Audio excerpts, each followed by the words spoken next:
But how did you end up kind of meeting Cub and coming out here and doing the whole thing with Bloodline? Yeah. How did that happen? Yeah, I was living in Brazil in 2021, and I moved to America for training. So I met Dan Argueta at Jackson Wink, and I met a guy there, Ryan, which I had a friend, Cody. So this guy, Cody, he's a photographer. So he talked about money to me because I was looking for a manager. And I just started talking to money, and then he was trying to help me out, give me fights while I was in Brazil. So that's how I met him. So were you a professional fighter in Brazil? Yeah. Okay, and what made you make that transition to come here? Because was it the level wasn't high enough, or you saw more opportunity here? Yeah, there's more opportunities here, and for my goal, I think I'm more closer if I stay here. Oh, for sure. The opportunity is going to show up. Like, let's say the UFC needs like a 45er, and I'm all the way in Brazil. And you think they're going to fly someone from there? Yeah, you're not going to get the call like a guy in America. Rare. And there's a ton of good fighters in California. Yeah. Especially Southern California where we are. There's so much talent, a lot of cool people to spar with, train with. Gyms. Really good gyms, good trainers. So I know you're surrounded by good people.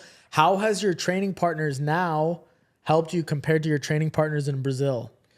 It's pretty much this. The train partners here is better for me because they're my weight class, pretty much. So it's been better like that. It's been better. Yeah. And Brazil, were you sparring with like people bigger than you? Yeah, usually. Did you learn English out there or here? The English, because your English is really in school. good. Thank you, man. I've been trying to practice more. Yeah, What do you do? Duolingo or what? Or just like running around? No, long story. I was in Brazil. I was like 14 years old. I used to live in the dorms. A bunch of pro fighters. I was like the younger one. They're all like 25 over. So they had like a dorms. So fighters from all around the world used to come out there for training. So there's a guy, Chris. He speaks Portuguese like a Brazilian, and then he used to live in the dorms. So whenever came people from outside the country, he was speaking English, and I was like, "What are you saying?" And then he was helping me. Okay, good. And I got interested on that, and I just trying to learn by myself. When you were young, though, you just started fighting in school, or when did you know that you wanted to be a fighter? Because I was very skinny and small, and I was like really like scared to get like bullied or people beat me up. And I always like boxing and fighting, like stuff like that. I used to watch movies, and then I find out there's a gym in the same block that I was living in. So I just started boxing, and then after boxing, jiu-jitsu. And then I was doing good, like I was enjoying the time, and one of my coaches told me that there's a competition. So I went there and compete. I got the second place, and I started loving that. It's like, that's what I'm going to do, man. Wow. So your first fight was at 14, but when did you start training?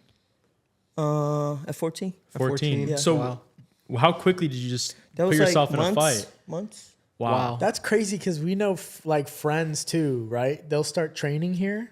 They'll train for a year, over a year. They still won't fight once. You probably know people like that because they too, feel right? like they're not ready, or they're scared to maybe lose, or Yeah. because there's a difference between like sparring and getting like really punched in the face, you know? Yep. I think that like the outlook on fighting different in Brazil than it is in America too. I feel like it's a little more normalized in Brazil, like as a sport. Yeah.